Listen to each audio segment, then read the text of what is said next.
我相信这个 BGM 一定会让老玩家虎躯一震。南梦宫游戏坦克大战的经典自然不必多说，玩家控制坦克在固定的场景内摧毁敌人。在正版说明书显示下，我们知道游戏中只有4种不同的敌人，他们分别是坠落战车、高速移动战车、高速炮弹战车、高防御战车。尤其是这个高防御战车需要4发炮弹才能摧毁。不过对应的，玩家也可以通过拾起地面的5星道具来强化自身，强化也是4个阶段：初期高速炮弹、2发连射防弹装甲。除此之外，玩家还可以拾起其他道具进行辅助，手榴弹是进行清屏攻击，钢盔是战胜无敌，车辆是追加预备战车，计时器能够暂停敌人行动。乍一看好像玩家似乎掌握了各种异能，吊打敌人不在话下。不过你别忘了，每一关玩家的目标不仅仅是摧毁20辆敌人坦克，而且还要保护好最下方鹰形标志，这就相当于我们的指挥中心。指挥中心虽然有一圈砖头防卫，虽然有时还会因为采集道具作用暂时加固，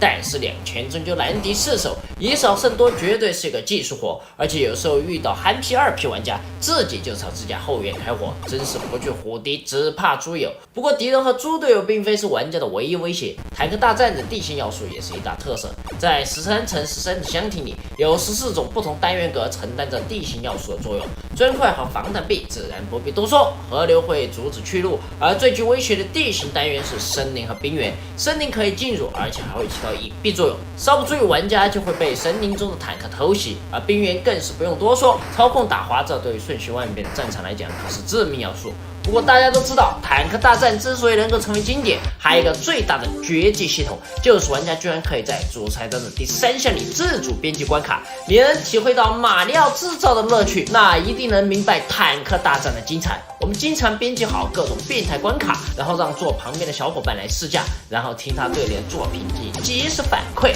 不过坦克大战还有2个人尽皆知的小秘密，第一个就是在关卡1这样显示的时候，同时按下 A 和 B 键就能够在35关中自由选择。第二个稍微麻烦一点，在标题界面选择第3个选项，然后按 Start， 然后再按 Start 返回标题界面，这样重复6次，6次后回到标题界面，按住1P 控制器上的实体右下，然后同时在2P 控制器上按 A 键8次，然后同时在2P 控制器上按 B 键12次，然后再按1P 控制器上的 Start， 就可以查看到一个秘密信息。信息上写着，这个游戏是由一位爱着记者的程序员编写的。哇靠！竟然在我司产品里面埋场浪漫告白，真是牛逼大发了！不过在坦克大战里面埋场告白兴趣并不厉害。1989年，中国福州人傅赞非常擅长编程，而且他还把坦克大战的数据进行修改。当时很多中国大陆玩家接触坦克大战，其实根本不是原版，而是被傅赞魔改的盗版。这个版本最大特点是一些关卡会看到地形单元格摆出来的分别有福州16中、燕山、软件和52、408的字样。什么鬼？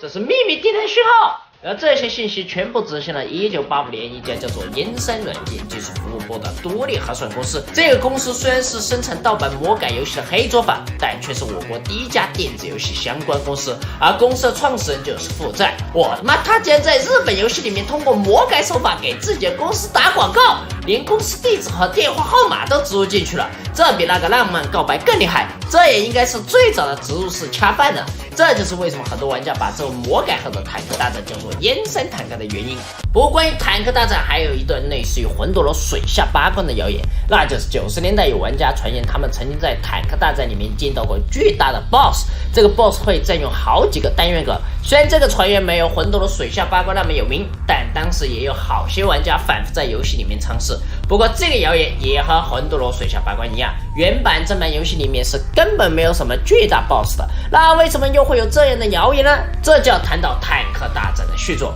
什么？坦克大战还有正统续作？1991年，坦克大战续作《坦克部队》在日本街机厅出现，无论是画面还是系统，游戏都全面升级。不过，由于《坦克部队》并没有在国内出现，又因为其是街机游戏的原因，导致经典游戏的续作在国内鲜为人知。为了见到《坦克大战》的全方位强化续作，我花钱从大神手中购买了《坦克部队》的街机基板。基板再连接运行装置，连上屏幕就可以运行了。这画面、这图形、这效果，是不是感觉到了自己童年全面强化了？不过游戏系统和前作一模一样，仍然是杀敌的过程中要保护下面的基地，按照维基百科的统计，这款续作拥有7种敌人和15种强化道具，可以说是内容充实。不过跟前作不一样的是，玩家无法摧毁自己的总部城墙了。给我印象非常深刻的敌人有这种像炸弹人一样到处下蛋的吉普车，还有4连装高火力加特林坦克，以及这种巨大坦克敌人。而道具方面给我印象最深的有迷你坦克，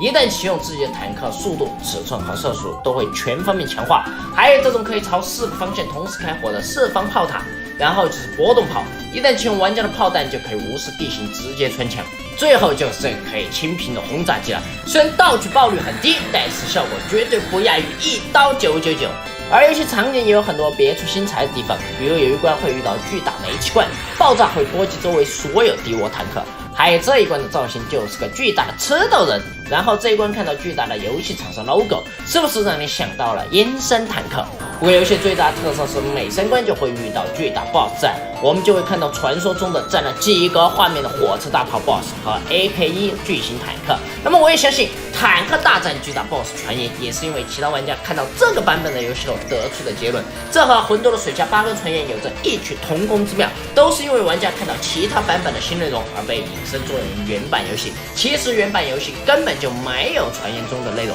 不过值得一提的是，因为这个传言，所以国内还是通过魔改手法在红白机上的坦克大战中弄出了街机中的巨大 BOSS， 真是万物皆可魔改啊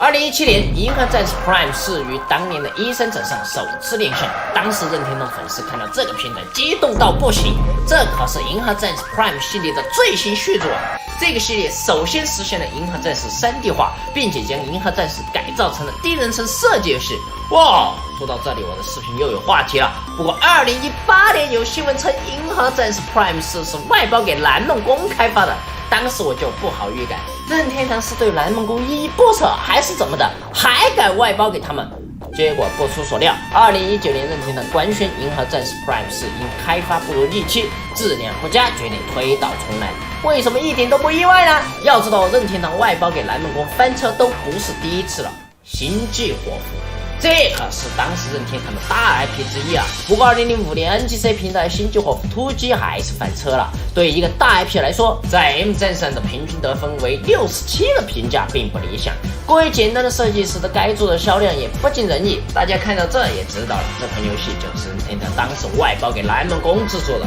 而今天它能出现在这期视频的原因是，《星际火狐突击》居然藏着坦克大战的移植复刻版。蓝梦宫可以的，在别人第一方独占游戏里面藏自家游戏的移植复刻。